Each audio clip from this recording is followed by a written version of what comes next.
अब देखिए यहाँ पर जो हमारा करंट ईयर प्रॉफिट आ जाएगा, उस करंट ईयर के प्रॉफिट के दो पार्ट्स करने पड़ेंगे आपको। ये हम पॉइंट नंबर 3 लिखवाएंगे आपको। उसका एक पार्ट जाएगा कैपिटल प्रॉफिट में, क्योंकि कंपनी आपने, यहाँ देखो उसका, कंपनी आपने 1 अप्रैल को नहीं, आपने कंपनी कब खरीदी है 1 जैन को। तो बेटा वो जो मंथ्स हैं जिनके, देखिए अप्रैल मई, बेटा म्यूट करो जिनका भी अनम्यूट है। अप्रैल मई जून जुलाई अगस्त सितंबर अक्टूबर नवंबर दिसंबर, ये बताओ क्या तुम इस टाइम में, तुम मतलब एच लिमिटेड, क्या तुम इस टाइम में एस लिमिटेड के साथ थे? क्या तुमने उसके शेयर खरीदे थे उस टाइम? ये फ्री का मिल रहा है, ये भी फ्री का, उठा लो इसको, ये भी फ्री का है, क्योंकि ये हमें इसलिए मिल रहा है क्योंकि हमने कंपनी खरीदी। और कंपनी का रूल है बेटा कि जिस दिन तुम खरीदते हो कंपनी को, उस दिन वो सब तुम्हारा हो जाता है। ठीक है, तो जब एच लिमिटेड कंपनी को खरीदेगा तो वहां एक सॉन्ग चल सकते हैं, आज से तुम्हारी ये कलियां मेरी होगी ना, है ना सॉन्ग वो, है ना, कुछ नहीं है ऐसा है एक। तो वो सॉन्ग आज सुनना तुम्हें होल्डिंग कंपनी की जरूरत पड़ेगी, है ना कुछ। तो जब भी तुम एच लिमिटेड की, सॉरी एस लिमिटेड की कंपनी को खरीदोगे, तो तुम उसे बोल सकते हो कि आज से तुम्हारा सारा प्रॉफिट लॉस मेरा हो गया, सारा मेरा तुम्हारा, ठीक है ना, जो भी है उसमें मैं रिस्पॉन्सिबल हूँ। That's why this is called holding company. Got it? Clear? अब दुख सुख का मतलब यहाँ आएगा, कभी खुशी कभी गम का मीनिंग आएगा। अब यहाँ 9 मंथ्स का आपको प्रॉफिट मिल रहा है, लॉस भी मिल सकता था अगर ये कंपनी लॉस डिक्लेयर करेगी, क्योंकि तुमने एस्को कब खरीदा 1 जनवरी को। अब अप्रैल से जनवरी तक का जो पीरियड है उसको बोलते हैं प्री एक्विजिशन पीरियड, सुना हुआ आपने? सेम 2 में एक चैप्टर था प्रॉफिट प्रायर टू इनकॉर्पोरेशन, जहां हम ये बोलते थे प्री इनकॉर्पोरेशन एक पीरियड होता है, मतलब अगर किसी को खरीदने से पहले का प्रॉफिट में मिल जाए। इसको और सिंपल करता हूँ, आज है 11 जून, आपने बैच आज ही ज्वाइन किए, ठीक है, और मैंने बोला कि चल बेटा तेरे से यहाँ तक की फीस नहीं लेते, बट तेरे को यहाँ तक का सिलेबस तू कवर कर सकते हैं, रिकॉर्डिंग से कवर कर लेना मान लो, या मैं करवा दूंगा, तो तुम्हें फ्री का मिल रहा है कि नहीं? इसलिए मिल रहा है क्योंकि तूने ज्वाइन आज कर लिया, टेक ओवर कर लिया मेरे ग्रुप को, और जब मेरे ग्रुप को टेक ओवर कर लिया तो मेरे ग्रुप का सारा सोल्यूशन तुम्हारा हो गया। होता है कि नहीं ऐसा? स्टूडेंट जब 11 जून को आता है तो मैसेज देता है, सर क्या आप मेरे साथ सोल्यूशन शेयर कर सकते हो? मैं सबको टिक करता हूँ, टक कर देता हूँ, सारा सोल्यूशन व्हाट्सएप ग्रुप में आ गया। तो इट मीन आया तो 11 जून को, बेनिफिट कौन सा ले रहा है? मार्च लेके, सर मार्च लेकर यहाँ तक जो जो आपने सोल्यूशन शेयर किए हैं वो सब मुझे चाहिए। मैं बोल देता हूँ क्यों चाहिए भी, तू तो आज आया, मैं क्यों शेयर करूँ तेरे साथ? बट ऐसा तो नहीं होता, ऐसा तो हम बोल नहीं सकते, क्योंकि आपने ग्रुप क्या कर लिया, टेक ओवर कर लिया। अब हमारे इस ग्रुप का हर दुख सुख तुम्हारा, तुम भी तो मेंबर बन गए। मान लो 11 जून को मेरा बर्थडे और केक काट रहे यहाँ पे, क्या वो बच्चा खाएगा? वो खाएगा ना, लेकिन जब तो तुम अब तो मेरे साथ है नहीं, क्यों खा रहे हो फिर यहाँ तक का केक? क्योंकि ये केक लास्ट बर्थडे से लेकर इस बर्थडे तक का है, फॉर एग्जाम्पल, या 1 अप्रैल से लेकर, क्योंकि 1 अप्रैल को हमारा सेशन स्टार्ट होता है, सेशन का मतलब तुम्हें यहाँ होना चाहिए 1 अप्रैल को, ठीक है, वहां से लेकर मेरे बर्थडे तक 11 जून तक तुम यहाँ तक होने चाहिए थे, तुम तो हो नहीं, तुम तो आज आ रहे हो। पर कह दो सर केक तो आज ही कट रहा है, मैं भी खाऊंगा, मैं जब क्लास में बैठा हूँ तो मेरे से बिना कैसे, मेरे को देना पड़ेगा। तो ये रूल समझ गए, अगर आपने 11 जून को भी बैच ज्वाइन कर लिया तो 11 जून तक की सारी रिकॉर्डिंग तुम्हारी, सारे सोल्यूशन तुम्हारे, सारे पीडीएफ तुम्हारे, सारे नोट्स तुम्हारे, तेरे सारे डाउट्स मेरे, ओके कि नहीं? This is called takeover. जब आप आते हो तो आपको बैच टेक ओवर करना है और मुझे आपको एक्सेप्ट करना है, ये पूरा साइकोलॉजी लगती है। ये तो बीकॉम में कुछ भी नहीं, जब ये चैप्टर सीएस में कराते थे ना, तो वहाँ ये सब चीज़ों के बहुत जरूरत होते थे, इमोशनली, इस चीज़ों से, सॉन्ग्स के थ्रू उन बच्चों को याद भी करवाना, समझाना भी, है ना, एक बहुत टेक्निकल बोरिंग चीज़ को इंटरेस्टिंग भी बनाना। तो कहीं ना कहीं वो कुछ चीज़ें आपके लिए भी है इस चैप्टर के अंदर, ठीक है। तो कभी खुशी कभी गम वाला एग्जाम्पल भी आएगा, ठीक है, जहाँ रिवैल्यूएशन की बात आएगी, डेप्रेशन की बात आएगी। और यहाँ वो सॉन्ग है कि अगर आपने 1 जनवरी को कंपनी खरीदी तो कंपनी का पिछले 9 मंथ्स का प्रॉफिट भी तुम्हारा हो गया। 1 अप्रैल को जो जर्नलिज्म पड़ा था वो भी तेरा हो गया, और सरप्लस काउंट का 3,000 बैलेंस भी तुम्हारा हो गया, सब तुम्हारा हो गया। लेकिन तुम्हें सब मिल रहा है फ्री में, क्योंकि कंपनी तुमने खरीदी आज। इसके बाद जो तुम्हें मिलेगा वो तेरा राइट होगा, गॉट इट? उसके बाद जो मिलेगा वो तेरा राइट होगा, तो इसलिए उसको बोलते हैं रेवेन्यू। तो अभी मैं आपको सिर्फ बेसिक कॉन्सेप्ट समझा रहा हूँ, आज का डे इंट्रो डे है, इसके बाद तो धड़ाधड़ क्वेश्चन चलेंगे, वो उसी को समझ आएंगे जिसको आज का लेक्चर समझ आएगा। तो फर्स्ट 9 मंथ्स का जो प्रॉफिट किसको मिलेगा? एच को मिलेगा, वो उसे फ्री में मिल रहा है बेटा, फ्री फंड में, क्योंकि उसने तो आज कंपनी खरीदी है 1 जनवरी को, इसलिए acquisition date is very important. 1 जनवरी को अगर तुम कंपनी खरीदते हो तो उससे पहले के जितने भी दिन हैं, 9 मंथ्स 10 महीने जो भी हैं, वो सब प्रॉफिट तुम्हारा, और वो कैपिटल प्रॉफिट है। इसलिए बेटा मैं 7,000 में से 7,000 मेरा करंट ईयर का प्रॉफिट आया था ना, उसमें से पहले 9 मंथ्स, पहले 9 मंथ्स का प्रॉफिट मैं फ्री का प्रॉफिट मानूंगा और उसे कैपिटल प्रॉफिट का पार्ट मानूंगा। ये तुम्हारा थर्ड पॉइंट है, अपनी लैंग्वेज में लिख लेना कि जब हम करंट ईयर का प्रॉफिट निकाल लेंगे, जो सेकंड वर्किंग नोट है तुम्हारा, सॉरी सेकंड बेसिक पॉइंट है जो आपको नोट्स लिखवा रहे हैं, फिर उसके 2 टुकड़े होंगे, उसके 2 टुकड़े होंगे, पहले 9 मंथ्स का कैपिटल प्रॉफिट, अगले 3 मंथ्स का रेवेन्यू प्रॉफिट, क्योंकि तब तुम थे। अब ये बच्चा 11 जून को आ गया, फिर तुम्हें साथ ही, अब यहां से लेकर एग्जाम तक का जो सिलेबस मैं करवाऊंगा वो इसका हक बनता है करना, इसका राइट बनता है। इसके बाद जो है वो तुम्हारा रेवेन्यू है, क्योंकि रेवेन्यू का मीनिंग होता है जो हम कमाते हैं। क्या होता है? जो हम अर्न करते हैं, कमाते हैं, खुद वो ट्रांजेक्शन करते हैं। और कैपिटल का मीनिंग होता है जो फ्री फंड में मिलता है, that is called capital gain. तो 9 मंथ्स का प्रॉफिट कैपिटल गेन है और 3 मंथ्स का प्रॉफिट रेवेन्यू प्रॉफिट है। और इससे हमारी थ्योरी का 2 पार्ट कंप्लीट हो गए। What do you mean by capital profit? Theory कहीं नहीं गई, अभी भी सामने ही है हमारी, ये देखिए स्क्रीन चेंज होगी बेटा आपके लिए online. What is capital profit? अब इसको पढ़ लेना, जहां आपको प्री एक्विजिशन प्रॉफिट मैंने बोल्ड करके दिखाया होगा। तो कैपिटल प्रॉफिट वो है जो तुम्हें फ्री में मिल रहा है उस दिन जिस दिन तुम उस कंपनी को परचेज करते हो। तो 11 जनवरी को आप बैच ज्वाइन कर लो, सॉरी 11 जून को, तो मार्च से लेकर जून तक के सारे नोट्स आपको मैं आज दे दूंगा।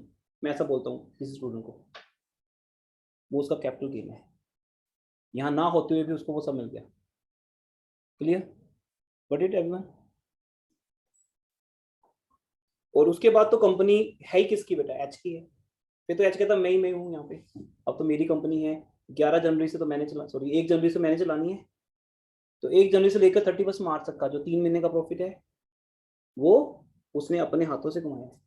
क्योंकि आपको पता है ना, 1 जनवरी को मैंने इस कंपनी को खरीद लिया, एक तरह से 100% शेयर ले लिए, पर अमलगामेशन नहीं किया। समझ पा रहे हो? अमलगामेशन और इसमें क्या डिफरेंस है? वहां क्या होता है, मैं एस की एग्जिस्टेंस को ही खत्म कर देता हूँ। एस तू आज से मेरा है, तेरा खत्म काम, तेरी कंपनी को कर रहे हैं बंद, अब तू मेरे साथ आ जाएगा और बन जाएगा एच एस। ठीक है, एस खत्म, एस को भी जानेगा आज के बाद। पर यहाँ हमने एस की एग्जिस्टेंस को खत्म नहीं किया, हमने उसको अपने साथ से किया है कि तू भी है मेरे साथ, मैं भी हूँ कर, हम दोनों अलग अलग काम करेंगे, पर तेरी एग्जिस्टेंस खत्म नहीं होगी। ये बेस्ट वे है, किसी कंपनी को खरीद लो और उस कंपनी की वैल्यू भी खत्म होती है, कि उस कंपनी की अपनी गुडविल है, उसके अपने प्रॉफिट्स हैं। तो एच चाहे तो एस कंपनी को अमलगामेट कर लिया, जो कंपनी उसी की है, या उसको होल्ड कर ले और उसको अलग से चलने दे। तो जो बड़े बड़े वेंचर्स हैं, बड़ी बड़ी कंपनीज बेटा यही करती हैं। रिलायंस जैसे हमारी कंपनी है इंडिया की, ये ऐसी करती है, ये खुद भी चल रही है, पता नहीं इन्होंने कितनी कंपनीज को टेक ओवर किया होगा आज तक, उनके बोर्ड ऑफ डायरेक्टर बन के बैठे हुए हैं, चाहे वो फॉरेन की कंपनी हो या इंडिया की कंपनी हो, फिर उनको खुद ये करते हैं। हमें नहीं पता, हमारे हिसाब से वो अलग ही कंपनी है, पर हमें नहीं पता कि ये जब तुम चेक करोगे ना कंपनी के शेयर होल्डर्स की लिस्ट में कि सैमसंग कंपनी के 60% शेयर किसके पास है, धीरू भाई अंबानी के पास है, तो वो उसकी क्या होगी, सब्सिडी कंपनी होगी। कहने को सैमसंग अलग है और रिलायंस अलग है, दुनिया भर का फर्क है दोनों में, पर अगर मैं उसके 60% शेयर परचेज कर लूँ तो वो अलग चलती रहेगी किसी को पता नहीं चलेगा कि 60% प्रॉफिट मेरे पास आ रहा है। क्लियर? ये होल्डिंग का कॉन्सेप्ट है, थ्योरी में पढ़ सकते हो, what is capital profit, what is revenue profit. Clear? बाकी थ्योरी बाद में एंड में पढ़ लेंगे, अब हम आगे बढ़ते हैं। तो आपका ये बताए, तो 1 घंटा या आधा घंटा पौना घंटा हमने इस पे लगाया है, इस एक पॉइंट पे, बट सारे क्वेश्चंस का रिजल्ट आपके पास है। Now I can start any question with you. जहां भी कोई पॉइंट आएगा हमें पता होगा कि हमें करंट का प्रॉफिट अलग से निकालना है और फिर उसके 2 टुकड़े करने हैं, पहले 9 मंथ्स का, अगले 3 मंथ्स का रेवेन्यू, और वो मंथ्स लिखने भी हैं। अब चाहो तो लिख दो 9 मंथ्स लिख दो चाहे, या लिख दो 1 अप्रैल 19 से लेकर 1 जनवरी 2020, ऐसे लिख दोगे ज्यादा बेटर है, डेट आपको क्लियर हो जाएगी।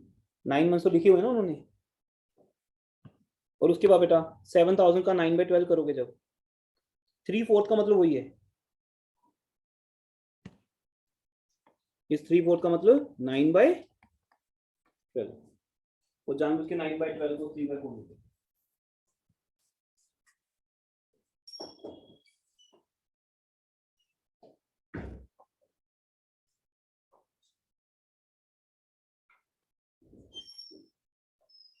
ओके जी, चले आगे लिख लीजिए।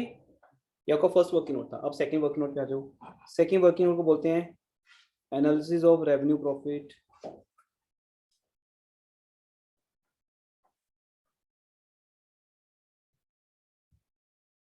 Analysis of revenue profit.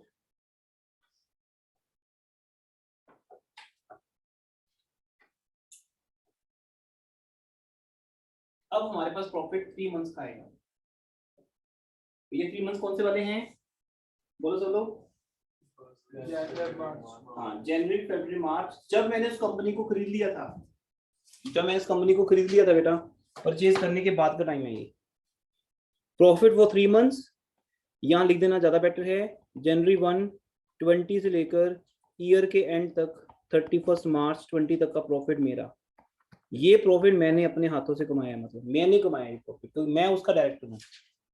समझ आ रही बात ना, ये फील समझ आ रही है कि मैंने उस कंपनी को चलाया है, इसलिए इस 3 महीने के प्रॉफिट पे मेरा राइट है। ये हमारा इस साल का रेवेन्यू प्रॉफिट है जो हमें एस से आएगा। ठीक है, थर्ड तो आ गया आंसर आपका। ये आंसर से निकालने का काम है बस आपको इस चैप्टर में। बोलेंगे कैलकुलेट कैपिटल प्रॉफिट पहला answer, calculate revenue profit second answer, 3 number उसके, 1 नंबर इसका, ऐसे ऐसे आपको स्टेप मार्किंग होती है।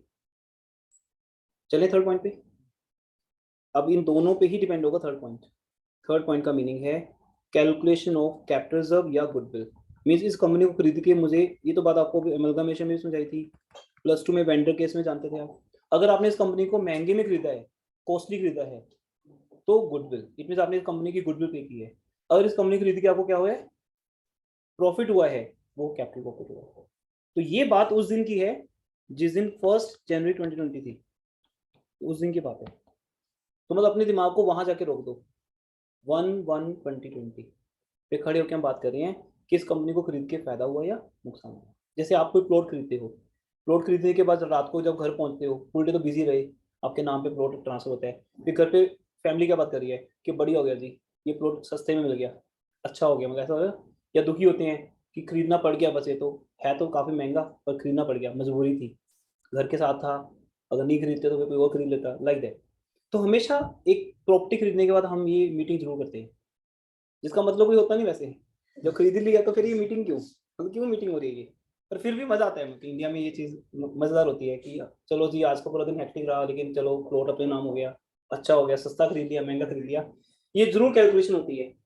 और इसलिए यहाँ पे अकाउंटिंग स्टैंडर्ड ये कहते हैं कि जब तुम कोई कंपनी खरीदो, वहां जरूर देखो कि तुम्हें कैपिटल गेन हुआ है कि कैपिटल लॉस हुआ है। Capital loss is called goodwill, capital gain is called capital cell.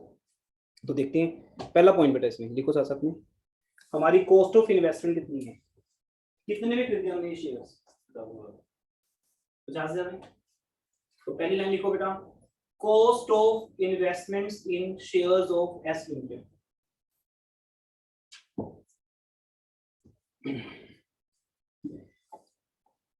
ऐसे वो रूम ना ज्यादा बड़ा है, उसमें फोकस नहीं बनता। आप लोग आते तो हो नहीं, लेकिन पता 4 आएंगे, 3 आएंगे, 2 आएंगे, 5 आएंगे, या आएंगे नहीं कोई, तो फिर ये इस चैप्टर के लिए बढ़िया रूम है। यहाँ लग रहा है कि काफी स्टूडेंट आए हैं आज कि वैल्यू है इस चैप्टर की। Cost of investment in shares of S limited, कितनी इन्वेस्टमेंट है हमारी, 50,000 की है ना। आपको भी ज्यादा मजा आएगा उसमें से। अब इसमें जो फेस वैल्यू है वो तो 30,000 के शेयर्स हैं, अब कोई भी कहेगा ये तो तूने क्या किया, क्या किया, ये 30,000 की चीज 50 में खरीदी है।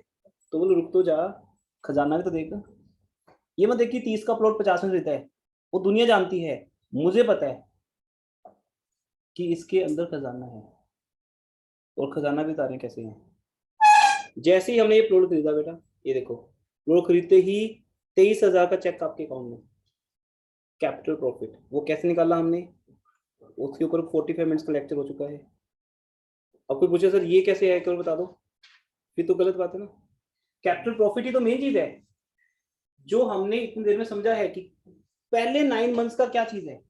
फर्स्ट 9 मंथ्स का हमारा जो प्रॉफिट है वो कैपिटल प्रॉफिट है, चाहे कोई आइटम 1 अप्रैल को पड़ी थी या 9 मंथ्स में हमें मिल गई। कंपनी कमाई ऐसे नहीं मैंने छीन ली, तो नहीं कमाया, नहीं ये मेरा ही है, 9 मंथ्स का इधर दो, ठीक है जी। तो ये 23,000 भी लिखो, और फिर मेरे से बात करो कि फायदा कि नुकसान, ठीक है। इसलिए ये प्लॉट महंगा मिला हमें। 30,000 का प्लॉट जब 50 में कोई खरीदता है तो क्या बोलते हैं, प्राइम लोकेशन, ये बोलते हैं प्राइम लोकेशन, फिर उसके पैसे देने पड़ेंगे। तो अगर आपको 23,000 का कैपिटल प्रॉफिट मिल रहा है तो इतनी सी बात नहीं समझ पा रहा तुम। तो 30,000 की फेस वैल्यू, 23,000 का कैपिटल प्रॉफिट हो गया 53, तुम्हें इस कंपनी को खरीद के फायदा होने वाला है। पर मान लो ये वैल्यू, ये तो 50 की बात है ना, ये वैल्यू 47 बनती, अगर ये वैल्यू क्या बनती 47 बनती, तो 3,000 रुपए का तुम्हें लॉस होता है बेटा, जिसको हम क्या बोलते हैं, गुडविल। फिर हम कैपिटल रिजर्व की जगह पे क्या लिख देते, गुडविल। तो थोड़ा रुक के लिखना है वो, calculation of dash, calculation of लिख के डैश लगा देना है यहाँ पे, फिल इन द ब्लैंक। फिर नीचे जो आंसर आएगा फिर बोले दो कैपिटल रिजर्व। जैसे हम बहुत ज्यादा इंटेलिजेंट है, पहले से देख लिया था कि यहाँ क्या हो रहा है हमें, कैपिटल प्रॉफिट या गुडविल, तो इसलिए बाद में लिखा जाएगा वो। बाकी अगर ओब्लिक करके लिख दोगे कोई बड़ी बात नहीं है, कि दोनों में से एक चीज आएगी थी, वो नीचे समझ आ जाएगा क्या आया, क्या आया, कैपिटल रिजर्व। ये हमारा थर्ड थ्योरी का क्वेश्चन सॉल्व हो गया, how to calculate capital reserve या व्हाट इज कैपिटल रिजर्व। जब आपको कंपनी खरीद के फायदा होता है वो क्या है, हमारा capital reserve. Fourth point, fourth working note.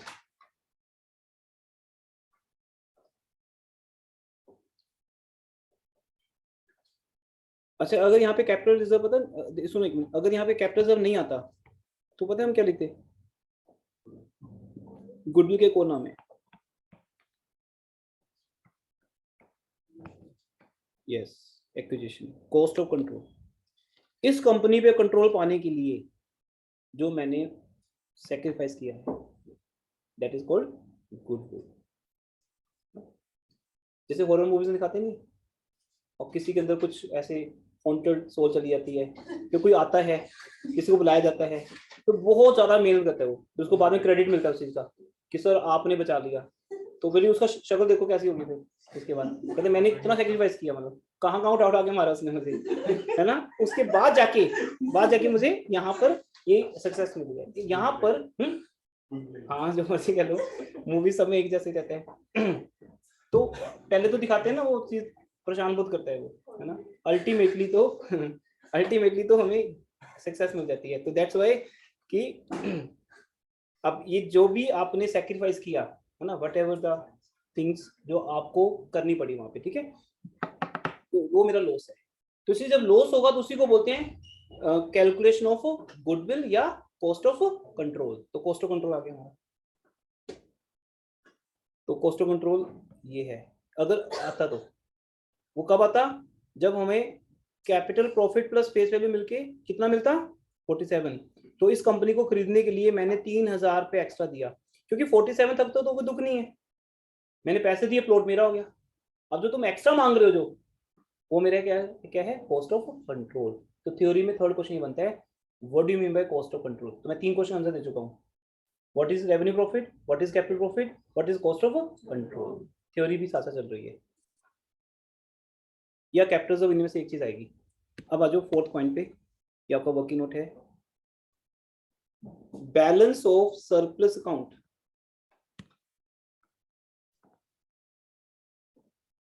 Of H limited. अब एच लिमिटेड की बात हो रही है बेटा, एच लिमिटेड क्या, सरप्लस अकाउंट का बैलेंस क्या है? बैलेंस शीट चेक करो तुम,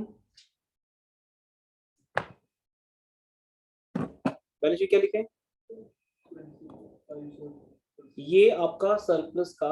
अब हम लास्ट में जाके एच की बात कर रहे हैं। अभी तो तुमने सिर्फ एस को उठा के देखा कि एस में क्या क्या है, क्या मिला क्या गया, लेकिन अब हमारे पास जो एच लिमिटेड का बैलेंस शीट में बैलेंस है वो 25,000 है। Add share of revenue profit, हमें एस लिमिटेड से 1750 रुपये मिले हैं। ये देखो रेवेन्यू प्रॉफिट की बात अभी तक हमने की नहीं ना। जैसे अभी आप फर्स्ट टाइम करो तो इसलिए शायद आपको नहीं दिख रहा होगा कि हमने वो भी निकाला था और उसको यूज नहीं किया, लेकिन 2-3 घंटे पढ़ने के बाद आपका ये एक एक्सपीरियंस हो जाएगा कि रेवेन्यू प्रॉफिट कहाँ यूज होता है, हम क्यों निकाल रहे थे उसको। हमने इसलिए निकाला है क्योंकि जिस कंपनी को मैं खरीद रहा हूँ, देखो बेटा, जिस कंपनी को मैंने खरीदा उसका वो जो 3 महीने का प्रॉफिट मुझे मिला वो एक तरह से मेरा डिविडेंड ही हो गया ना, क्योंकि मैंने किसी कंपनी के शेयर्स खरीदे हैं। 100% है तो 100% डिविडेंड आपका, और अगर आपके पास 70% शेयर होते हैं तो वहां इसका 70% आपका होता और 30% बाकी शेयर होल्डर्स का होता। किसका होता? बाकी शेयर होल्डर्स का। ये बात समझ आई बीच में क्या है ये? अगर आपने इस कंपनी के 100% शेयर्स ना खरीदे होते, इस क्वेश्चन की फीचर ये बेटा, पहले देख लो क्या लिखा ब्रैकेट में। तो आपको बुक के ऑथर ने लिख के दिया कि मैं यहाँ पे क्या समझा रहा हूँ आपको। कहता इस कंपनी के सारे शेयर्स आपने खरीद लिए, इसलिए एक स्टेप तो देखा ही नहीं अभी तक आपने, जो नेक्स्ट क्वेश्चन से होना शुरू हो जाएगा। हम हर चीज के 2 टुकड़े किया करेंगे बाद में। कैपिटल प्रॉफिट आया, अब मैं असम्पशन ले रहा हूँ यहाँ पे 70% शेयर्स आपके पास हैं, तो ऑटोमेटिकली 23,250 का भी क्या होगा, वो तुम्हें मिलेगा, तुम एच हो। जो तुमने अपने थ्रू अपना प्रॉफिट अर्न किया, प्रॉफिट कमाया, वो भी तो 70% तुम्हारे ना। अबे बाकी 30% किसका है? एस का नहीं, एस तो कोई कंपनी है, एस तो एक कंपनी है। अब लोग की बाकी बंसो कॉमर्स क्लासेस का, अभी तो एक इंस्टीट्यूट का नाम है, एक बिल्डिंग का नाम है। प्रॉफिट किसका होता है? इसके ओनर का, जिसके पास शेयर्स हैं। तो अगर 70% शेयर एच के पास हैं तो 30% शेयर किसी के पास तो होंगे। दुनिया में कोई तो होगा ऐसा, कोई इंसान ही होगा जिसके पास होंगे, या अलग अलग होंगे सबके पास। 10 इसके पास है, 20 उसके पास, 50 उसके पास, ऐसे ही होते हैं कंपनी के शेयर। किसी के पास 100 शेयर पड़े हैं, 200 पड़े हैं, उन्हें बोलते हैं माइनॉरिटी। क्या बोलते हैं? माइनॉरिटी का मीनिंग सब जानते हैं, इंडिया में हमेशा माइनॉरिटी की बात होती रहती है। तो माइनॉरिटी वो है जो माइनर है, माइनर वो है जो 30% है। इट मीन अगर किसी कंपनी के 70% शेयर्स में खरीद लेता हूँ तो मैं उस कंपनी का होल्डिंग बन गया, क्योंकि मैं 70% वाला हूँ, मैं बड़ा शेयर होल्डर बन गया, मेरी अलग वैल्यू होगी, है ना। और बाकी लोगों की कोई वैल्यू नहीं होगी, क्योंकि वो मिलके भी कितने हैं, 30, मिलकर भी सकते नहीं आपस में, है ना। एक दिल्ली में बैठा है, एक मुंबई में बैठा है, एक मद्रास में बैठा है, एक पंजाब में बैठा है, ऐसे शेयर होल्डर्स हैं। ये आपस में जानते भी नहीं दूसरे को, और कभी मिलके एक भी हो जाए तो भी क्या बिगाड़ लेंगे, तो भी कितने परसेंट है, 30%। इनको तो अंदर नहीं जाने दिया जाएगा कंपनी के। बोले कौन है, बोला शेयर होल्डर हूँ, तो क्या करें फिर? मैनेजमेंट में तो नहीं ना, अंदर नहीं जा सकते तुम। घर बैठो, तुम्हारे पास घर पे वो एनुअल रिपोर्ट आएगी और डिविडेंड पहुंच जाएगा, बस इतना ही काम है तुम्हारा। अब बोलो नहीं मैं 70% वाला हूँ, तो वहाँ तो पूरे अरेंजमेंट्स होते हैं कि सर आने वाले हैं, सिक्योरिटी गार्ड से लेकर मैनेजिंग डायरेक्टर तक वहाँ पे तैयार होते हैं कि 70% वाला आ रहा है, होल्डिंग आ रहा है मतलब, ठीक है। तो जब रिलायंस कंपनी का कोई भी बंदा कोई कंपनी खरीदता है तो उनकी क्या वैल्यू होती होगी उस कंपनी में, आप समझ सकते हो। उसके लिए पूरी कंपनी खरीदने की जरूरत नहीं है, जस्ट 51 बस। 52 भी क्यों, जो 50.1 वट एवर, जो 51 से काम होता है। अगर 51 रुपीज का शगुन देके काम चल रहा है तो मैं क्यों फिर 100 रुपये का दूं? कौन सा चीजें चेक करने, जब खाना खाने चलेगी मैरिज पे तो फिर आप 51 रुपीज डाल दो, क्या चक्कर है। वाई 200 का नोट है ना, 50, बस 50 का नोट डाल दो, काली भी चलेगा, पर यहाँ नहीं चलेगा। यहाँ मिनिमम कितना चाहिए, 51, गॉट इट ना। 51% शेयर अगर आपके हैं तो आपका काम हो गया, क्लियर जी। 70% और 30%।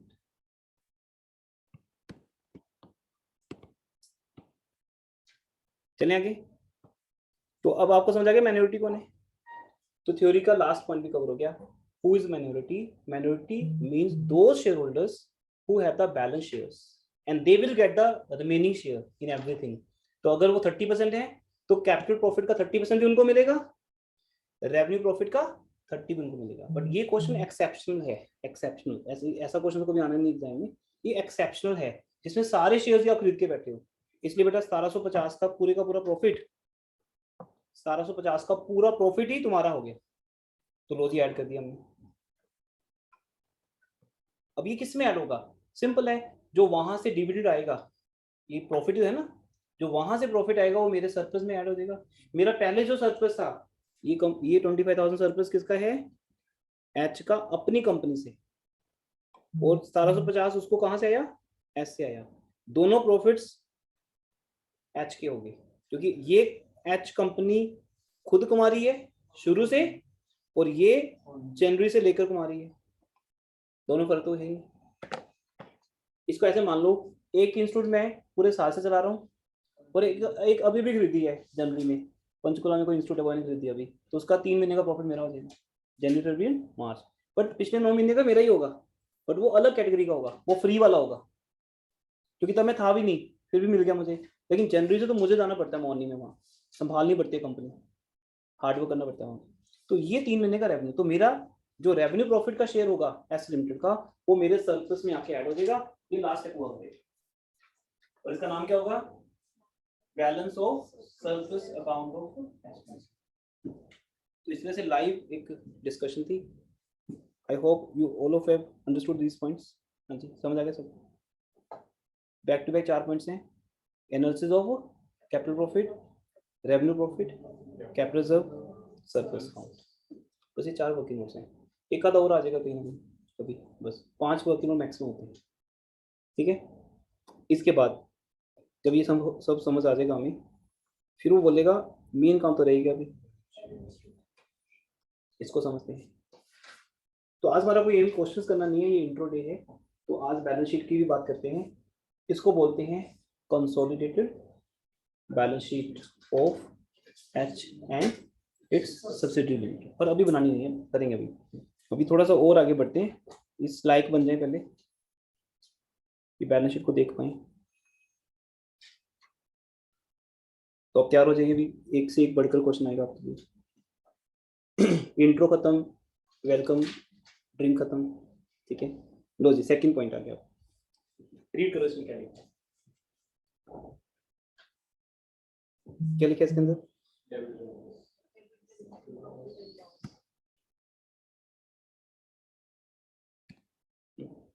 हाँ जी, आपको समझ आ गया online students? Sir yes sir, yes sir. आज क्लास फर्स्ट रूम में हो रही है, मैंने कैमरा भी ऑन नहीं किया है, जरूरत तो नहीं किसी की।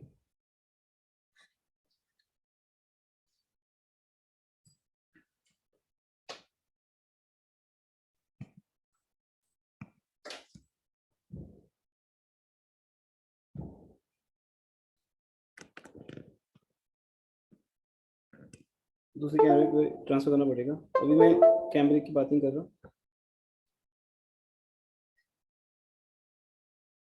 चलिए सेकंड क्वेश्चन में आते हैं, और क्वेश्चन को रीड करिए ध्यान से, क्या है इसके अंदर। अब आप कुछ कंपनी को खरीदोगे तो शायद हो सकता है लॉस ही पड़ा हो आपके पास शुरू में, चेक करो।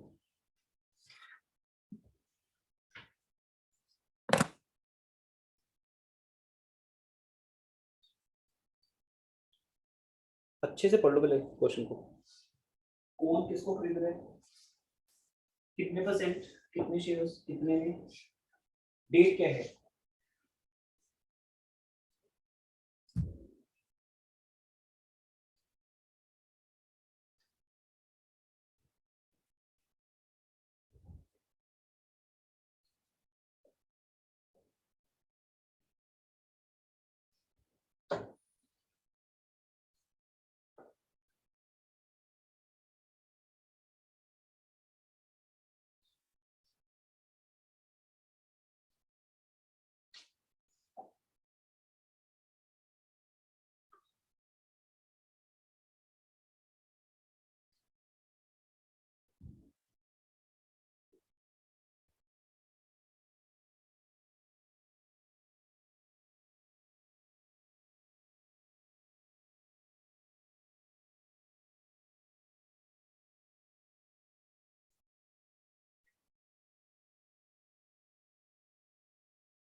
चलिए बेटा समझा दिया क्वेश्चन।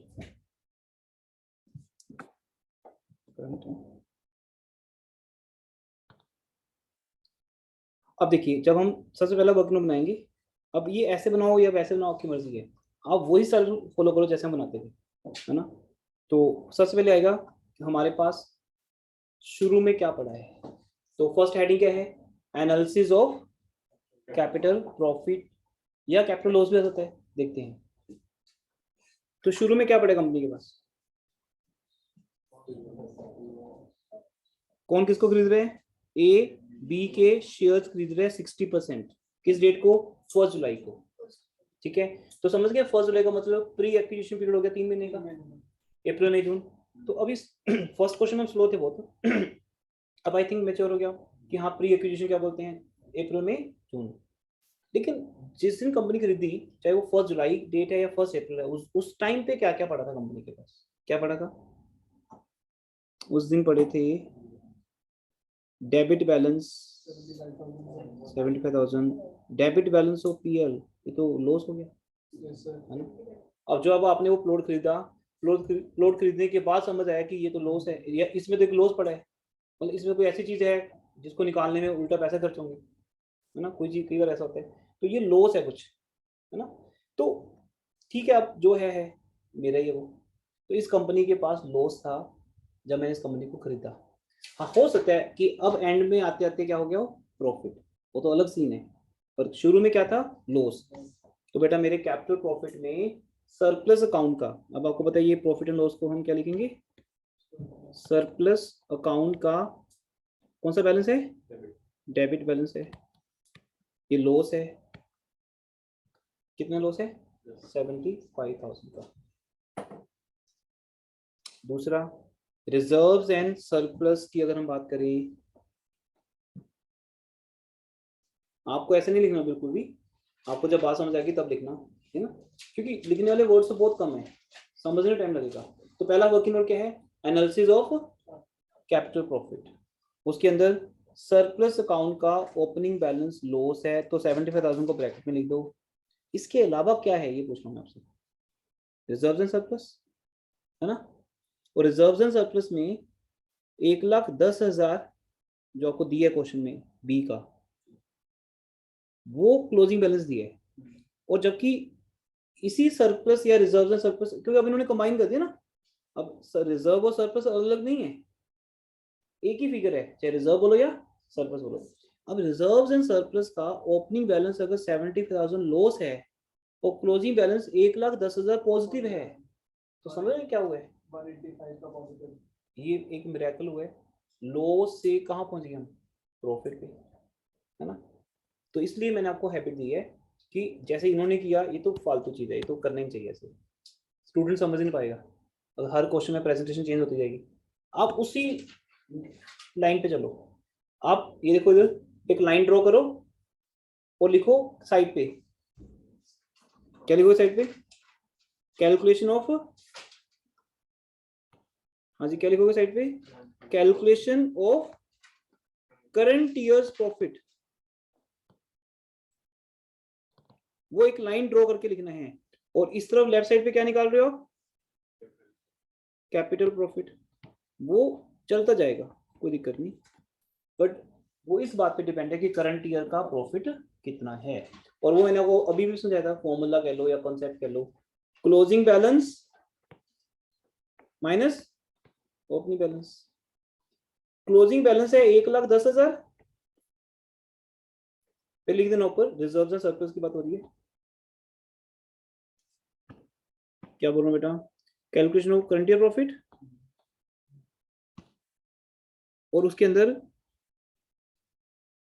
रिजर्व्स एंड सरप्लस की बात हो रही है, उसका क्लोजिंग बैलेंस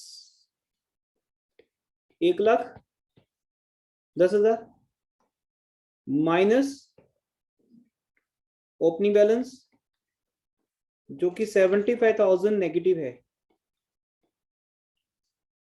जो क्या है नेगेटिव। अब माइनस माइनस प्लस होते हैं, सबको पता है ये बात, है ना। मैं ऐसे लिख के दिखा सकता हूँ, 1,10,000 में से माइनस करो -75, समझिए मैं क्या बोल रहा हूँ। तो प्लस हो गए, माइनस प्लस हो गए। इट मींस हमारा करंट ईयर का प्रॉफिट बहुत ज्यादा है, वो इतना ज्यादा है ना कि उसने पुरानी बातें भी खत्म कर दी, पिछला लॉस भी खत्म हो गया और प्रॉफिट में आ गया। ठीक है, अगर किसी की स्टार्टिंग में कंपार्टमेंट हो और अब वो यूनिवर्सिटी का टॉपर बन जाए तो ड्रास्टिक चेंज है, बहुत बढ़िया, बहुत ज्यादा हार्डवर्क करना पड़ता है उसके लिए, तभी तो आप उस लेवल से उस लेवल तक पहुंच गए। तो लॉस में था और किसमें आ गए, प्रॉफिट में। 1,85,000 का प्रॉफिट कमाने के बाद ये पॉसिबल है कि तुम्हारा लॉस भी खत्म हो जाए और तुम्हें प्रॉफिट भी हो जाए। बट फिर भी दिमाग ना लगाना चाहिए, आप सिंपल फंडा यूज करना, क्लोजिंग माइनस ओपनिंग, ये सक्सेसफुल मंत्र है किसी भी चीज का डिफरेंस निकालने का। आंसर अपने आप आएगा, पॉजिटिव या नेगेटिव। इसमें कई तरह के केस बनते हैं, मान लो स्टार्टिंग में लॉस हो बाद में प्रॉफिट हो, स्टार्टिंग में लॉस है लास्ट में लॉस है, स्टार्टिंग में प्रॉफिट है लास्ट में लॉस है, तेरा कोई टेंशन नहीं है, तुम्हें बस क्लोजिंग लिखना है, उसमें से ओपनिंग माइनस करना है। अगर ये भी नेगेटिव है और ये भी नेगेटिव है तो माइनस 1,10,000 में से माइनस करने हैं -75। अभी आपका मैथमेटिक्स है क्या सर? अब इसमें किसी एक्सपर्ट की नीड है, केस सोल्व होगा। माइनस के 1,10,000 है और ये क्या हो गया प्लस, तो आंसर आएगा कितना आएगा -35। तो आपका इस साल का क्या आ गया, लॉस आ गया। ठीक है, तो जहां जहां जरूरत पड़ रही है मैं एक्स्ट्रा पॉइंट्स बता रहा हूँ ताकि जैसे हम आगे बढ़े वहां तक क्लियर होता जाए। तो आपका करंट ईयर का प्रॉफिट हो सकता है और करंट ईयर का लॉस भी, इस बात पे डिपेंड है कि डिफरेंस कितना है। लो जी, अब तो डिफरेंस आ गया, 185 का प्रॉफिट आ गया, ये करंट ईयर का प्रॉफिट है ना। तो अब आप देखो कि आपने इस कंपनी को खरीदा कब था, फर्स्ट जुलाई को खरीदा था, तो अप्रैल मई जून ये 3 महीने का जो प्रॉफिट तुम्हें फ्री फंड में मिलना है, वो नोट्स जो तुम्हें फ्री फंड में मिलने वाले हैं जिसका तुमने पे भी नहीं किया होगा, वो तुम्हारा क्या बन गया, कैपिटल गेन, क्योंकि आपने बैच ज्वाइन कर लिया, बैच आपने टेक ओवर कर लिया, इसलिए आपको बिना मतलब वो पैसा बन गया। इसलिए जब मैं कंपनी को जुलाई में खरीदता हूँ तो पिछले 3 महीने का प्रॉफिट भी कैपिटल प्रॉफिट है, और जो फर्स्ट अप्रैल को पड़ा था चाहे वो खजाना था चाहे वो लॉस था वो भी मेरा। अल्टीमेट बता दो कितना हुआ मुझे प्रॉफिट, तो ऊपर आ जाते हैं हम। अब आप जैसे कर रहे हो उस वैसे ही करना, आप लिखो बेटा मेरे हिसाब से, पहला हेडिंग है एनालिसिस ऑफ कैपिटल प्रॉफिट, फिर लिखो opening balance of surplus account debit balance is equal to 75,000 negative. लिख के दिखाओ या लिख